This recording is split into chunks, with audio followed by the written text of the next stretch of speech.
Hello everyone, আসসালামু আলাইকুম। কেমন আছেন সবাই? আশা করি ভালো আছেন। সবাইকে জানাই রামাদান মোবারকের শুভেচ্ছা। সবাই কেমন আছেন?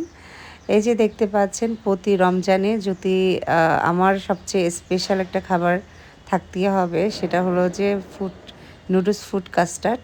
সো দেখতে পাচ্ছেন আমি অনেকগুলো ফল কেটে নিয়েছি। সেই ফলগুলো দিয়ে দেন নুডলস দিয়ে একটা মজার একদম একদম ফালুদার মতো মজার একটা সুন্দর কাস্টার্ড তৈরি করি, যেটা খেলে মানে কি একদম মন প্রাণ সবই জুড়িয়ে যায়।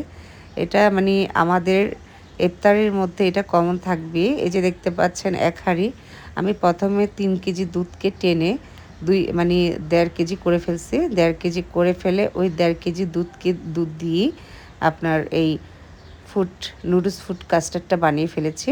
এই যে দেখতে পাচ্ছেন দুধগুলো একদম জাল দিতে দিতে লাস্টের দিকে আমি আসলে একা ভিডিও করতে অনেক হয়ে গেছে। আমার ছেলে ঘুম থেকে মানে উঠছে, উঠার পরে তারপর দেন ওকে বললাম ফোনটা ধরো, তো পরে ফোনটা ধরলো। এই যে দেখতে পাচ্ছেন নুডলসটা দিয়েছে ফালুদার মতো, যাতে একটু কালার আসে সেজন্য নুডলসে একটু ফুড কালার ইউজ করা হয়েছে।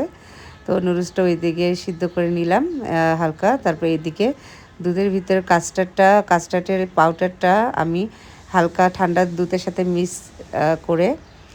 মিক্স করে তারপর দেখতে পাচ্ছেন সেটা ভালো করে এমনভাবে মিক্স করেছি যাতে দানা দানা না বাঁধে। তো দানা দানা না বাঁধার পরে ওইটা আস্তে আস্তে ঢালার সাথে সাথে লাড়তে হবে। এই যে দেখতে পাচ্ছেন ঢালতেছি আর লাড়তেছি। এখানে হেল্প করছে আমার ছেলে ফোনটা ধরেছিল, যার জন্য আমার জন্য সুবিধা হয়েছে। না হলে আমি হয়তো বা ভিডিওটা নিতে পারতাম না। এই যে দেখতে পাচ্ছেন যতক্ষণ করবো ততক্ষণ লাড়বো। কাস্টার্ডটার মূল হইলো লাড়ালাড়ি, যেটা সত্যি কথা। সবসময় লাড়ার মধ্যে থাকতে হবে। এটা যদি একটু চাকা দিয়ে যায় বা ছানা পড়ে যায়, ও আচ্ছা আমি এর আগে ভুলে গেছি, যখন দুধটা আমি ঘন করতে নিয়েছিলাম তখন এটার ভিতরে স্বাদ মতো চিনি দিয়েছিলাম। যে যতটুকু মিষ্টি খান সে ততটুকু চিনি ব্যবহার করবেন। তো চিনিটা আমি দিতে পারিনি, তখন ভিডিওটা করা হয়নি আসলে, একা হাতে বুঝতে তো পারছেন। তারপর দেন নুডলসটা আমি ভালো করে পরিষ্কার করে নিয়েছি, ধুয়ে নিয়ে এখন নুডলসটা সুন্দর করে দিয়ে দিব।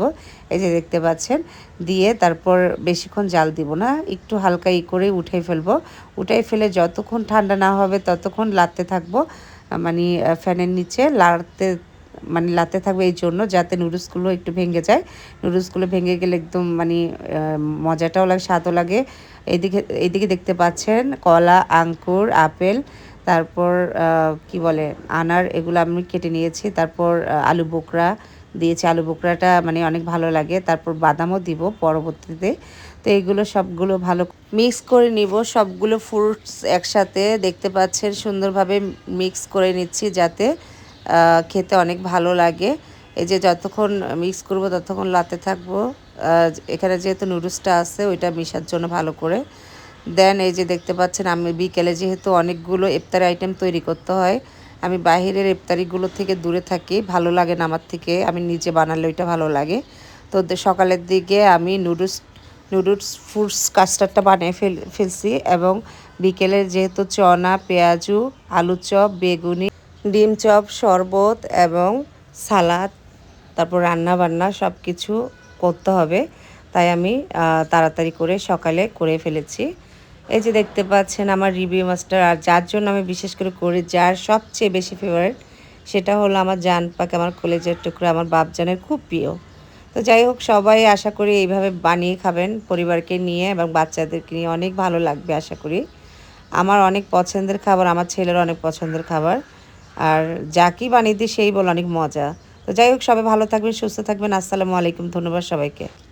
আর হ্যাঁ, আরেকটা কথা, আপনারা নুডলস ফুডস কাস্টার্ডটা বানানোর পরে এটা নর্মালে রেখে দিবেন, ঠান্ডা ঠান্ডা খাবেন, অনেক ভালো লাগবে। এই যে দেখতে পাচ্ছেন আমার মা উঠে গেছে, আমার মেয়েটা ঘুম থেকে উঠে গেছে, তাকে একটু আদর করছি। আমার মাটা তো খেতে পারবে না, তবে ইনশাল্লাহ আমার মাকেও খাওয়াবো বড় হলে। তো সবাই ভালো থাকবেন।